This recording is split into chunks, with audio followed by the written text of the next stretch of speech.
In this video, I want to talk about how you can be a better player, but how you can just make a better impact on the field, be more noticeable, and most importantly, be more involved. So even if you're not playing at your best, you're more involved in the game because too many players are hiding. They're passengers in the game. They may be involved for 5-10 minutes, but then they disappear for 20-30 minutes. Okay, so I want you to be involved in the game at all times because even if you're not doing well, the most important thing is that you're involved. You're taking chances, you're getting on the ball, you're helping out defensively and offensively. You're involved in the game. Okay, so the first thing I want to talk about is wanting the ball. Too many players are shy. Maybe they do want the ball, but they're not doing the things necessary to get the ball. Okay, so let's say we're playing as the red team here.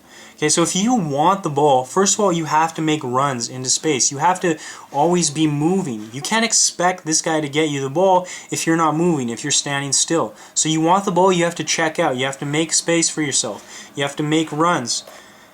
When he's on the ball, where am I running? How am I getting open? Okay, what runs do I need to make to get into space? If I'm just standing still, he has no reason to pass me the ball. Why would he pass me the ball if I'm just standing still? If you're playing as a fullback and you want the ball, okay, standing here isn't going to get you that. Make that run into space. Do something positive. Show into space. Make some movement. Give some reason for that player to give you the ball. So number one, move into space if you want to get the ball. Second thing is when you move into space, you have to demand the ball, okay? If I'm making a run into here and I want it played into there, do something to get that. So making the run is one thing, and yes, that's going to give you more success right away, but can I ask for it? Can I yell for it? Say, yes, pass me the ball, or call his name, ask for the ball. Ask for the ball with your mouth, ask for the ball with your eyes, try to make eye contact with him. Ask for the ball with your hands, try to point to where you want it, or show that you want it to feed, or that you want it into space. Okay, so ask for the ball.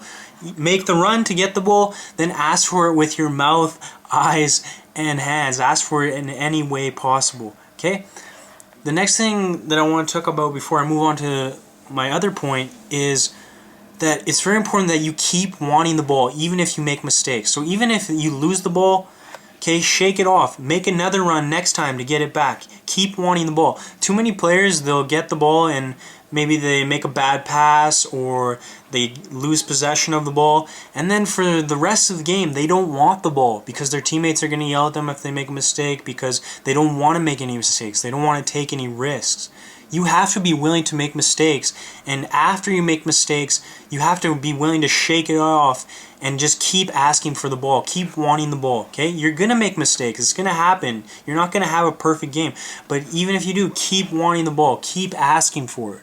Okay, so make that commitment to yourself. Even if I lose the ball 100 times, I'm going to ask for the ball 101 times. I'm going to keep wanting it, keep making my runs, keep calling for it, keep showing for it, keep demanding that ball. Okay, so number one, if you want to play better, you want to be more involved, want the ball.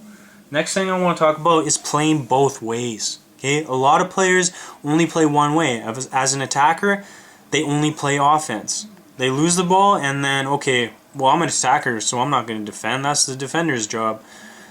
Doesn't work like that. Even defenders, okay, they win the ball. Let's say you're playing as a red defender, you win the ball back and then you pass it off and then your job's done. Okay, they're attackers, they're going to attack. Doesn't work like that. This is total football. Everybody plays every position.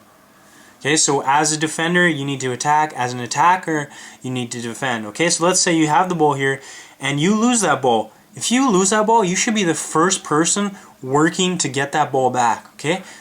And the quicker you work, the harder you work, the more likely you are to get it back, okay? If you lose it right here, you can get it back right here. But if I lose the ball and then I've got my head down, I'm whining, or I've given up, well, now we're going to get hurt, and now it's someone else's job to come and win the ball back, okay? As soon as you lose it, try to get it back right away. As an attacker, you need to defend. So just because they have possession of the ball doesn't mean your job's over. Can you press to make them make a mistake? Can you press to win the ball back or close them down or force them to go backwards? Okay, everyone defends. As a defender, let's say you win the ball. Okay, you win the ball off him. Now you play. Your job's not done. Okay, try to get everyone up the field. Okay, he's going to play into here. and then as a fullback you can overlap, you can get involved in the play. As the center half, you have to come and support, so if he does get in trouble, you're there to help. If there's space and there's no one on, you can dribble into these spaces, so someone's going to cover you. Okay, but start thinking about playing both ways. Everyone needs to play offense, everyone needs to play defense, and if you're only playing one way, you're only playing half the game, you're only playing to half of your potential. The last thing I want to talk about is making quicker decisions. Okay, so let's say we're going forward as the red team. What can I do to make quicker decisions? Number one, I need to analyze the field more. I need to look around more. So most players, all they're looking at is the ball. From the time this player gets the ball, from the time they pass it to them, from the time they receive them, to the time they make a decision, they're only looking at the ball. They don't know what's going on around them. So if you want to play quicker, you need to get your head up. Okay, so you know the ball, he has the ball. Okay, what's going on around you? Because it's possible that when you make this run into here, he's going to give you the ball if you've done all the things that we've talked about. So what's going to happen around you? Okay, these guys are going to come to close me down. I know they're coming to close me down.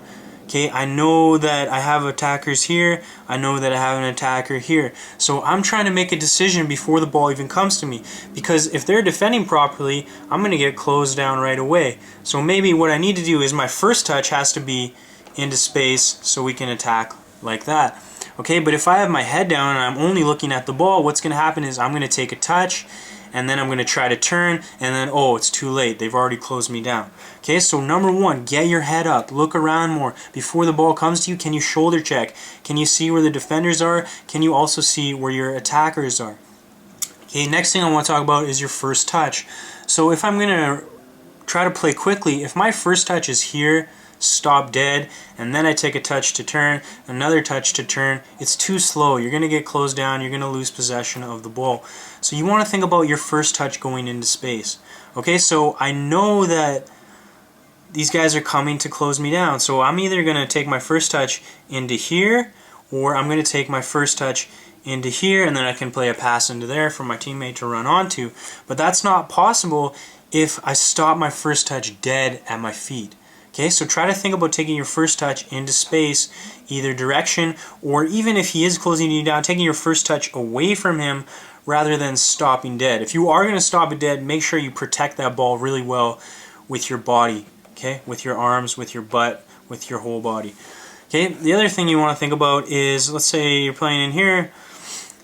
If no one is closing me down, I don't want to receive like this. I want to receive like this. I want to receive opened up. So you want to receive on your back foot so you can play the ball into space, or you can attack quickly. We can play with quick movement. We can make quicker decisions like we talked about. Okay, so again, you're looking around. You see that there's space. You're receiving on your back foot. One touch. You're already open. You can already play. The biggest thing though is your mentality. Okay, as soon as I get it, I want to play quicker. I want a 1-2, boom, moving off into space, boom. Play into space, boom. Okay, you're playing 2-touch, you're playing 3-touch. If you are dribbling, your first touch is in space and you're sprinting with that ball. You're taking off with it. You're not hesitating at all. That's the biggest thing, is hesitation. Too many players, they get the ball and then they're not sure what to do with it, so they turn and they turn, and 4 touches later, they've already been closed down. They've lost possession of the ball. The other team came the other way and scored. Okay, so if you want to play quicker, think about those things. Looking over your shoulders, looking where the space is before the ball comes to you, reading the play, taking your first touch into space, and just playing more quickly. Quicker mentality, quicker decision making in your mind, but also quicker decisions with your feet. So